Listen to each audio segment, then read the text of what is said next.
म सानसानै हुँदाको दिनहरू सम्झन्छु। खाली केही गर्नु नपर्ने सुनसान जुत्तो दिनहरू। घाम थियो, काम थिएन, मन्द हावा चल्थ्यो, रुखहरू नाच्थे,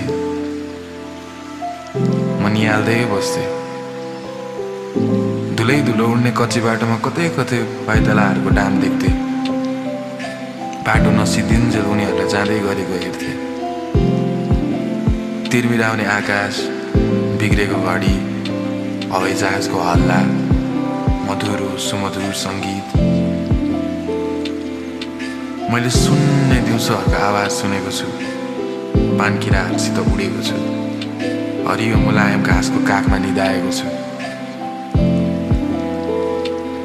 कालो आकाशमा निप्न नसकेको तारा अझै पनि चम्किरहेको छ। यसो सम्झ